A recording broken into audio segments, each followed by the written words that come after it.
Kevin Keegan, England's first football superstar.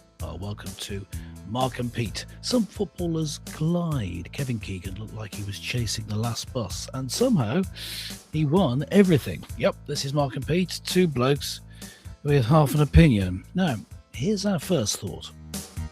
He had the permed curly crop and played superbly in front of Liverpool's Kop, a footballing king who won everything and a legend that reached the top. Yes, King Kev, as he was often known, well, sadly has passed away. But he was probably England's most legendary football player, decorated by many of the footballing giants. Liverpool, Hamburg, Southampton, Newcastle were some of his clubs where he had an illustrious playing career. Now, Mr. Pete, when I think of the biggest superstars in football, Kevin Keegan to me was probably one of England's first. What say you about his achievements, not just on the pitch, but also as a manager? Well, the thing is, as someone who doesn't really follow football and have not really had an interest in over the years, it's interesting to note that I had also heard of Kevin Keegan, and he was such a big star. He transcended just football. He wasn't just a football superstar. He was a superstar. Of course, famously, he went on the show Superstars, but maybe we'll come back to how he did on that.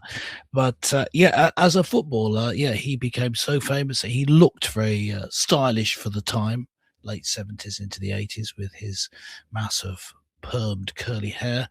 And he, I guess, was a good-looking young man, so he became a star. But, this happened time and time again with different stars over the years. But he was the first of an actual superstar, where he transcended football and was just a big personality.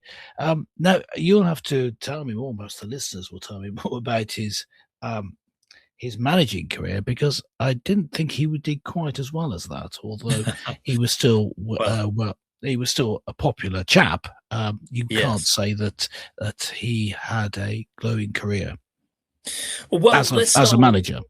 Well, indeed, and that's debatable, but let's come on to what he really achieved in the early part of his career. So, without any doubt, Kevin Keegan won all of the major honours with Liverpool, particularly claiming 3 league titles, the European Cup, 2 UEFA Cups, and the FA Cup. In fact, my earliest memories of Kevin Keegan were scoring 2 goals in the 1974 FA Cup final against, his beloved Newcastle, ironically.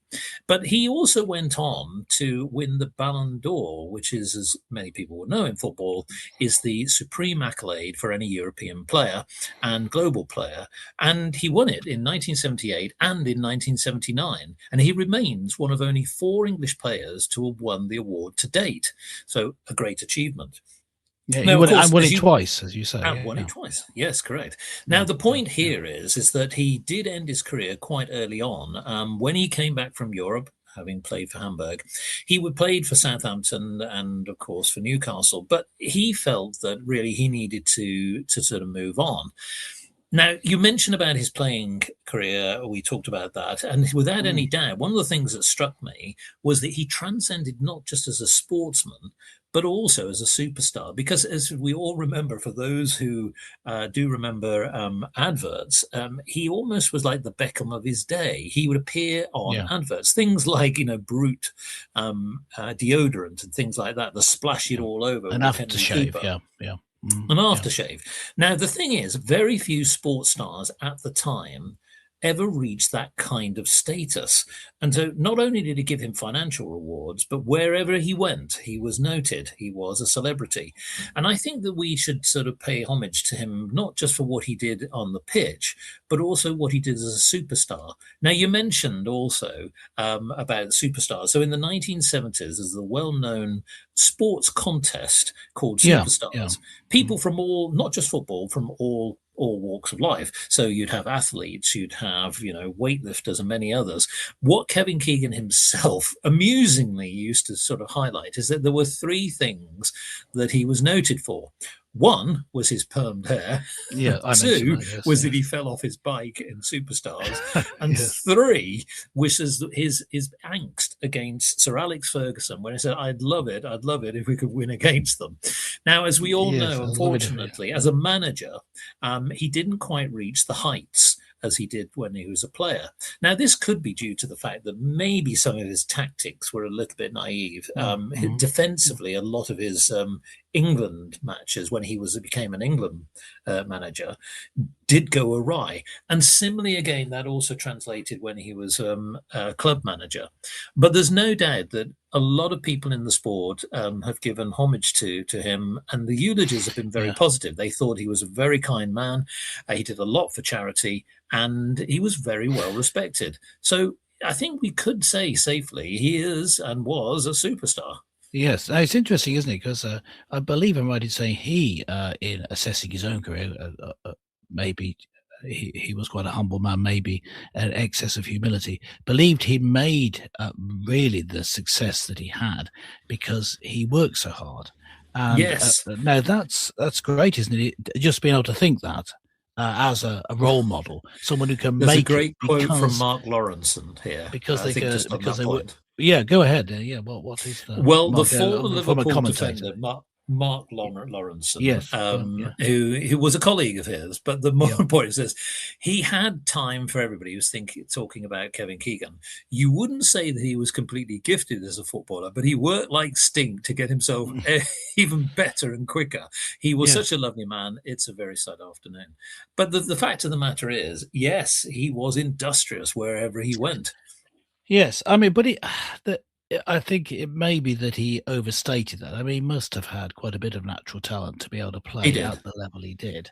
But there's something about sort of that relentless effort, whereas if it just comes effortlessly, you end up hating them, don't you, a little bit? I'm thinking of great stars, like a tennis star like McEnroe, who was just, famously didn't really practice. Even in his practice, he played matches. The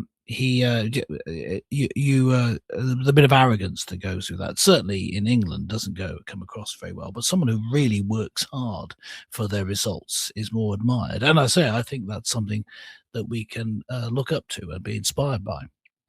Well, indeed, and of course, the thing as well is that when you think about the way that football has transcended, it's gone from just simply being a provincial game to this international sport, and as we've seen in recent times, obviously we've sort of seen the advent of the US tournament, the World Cup.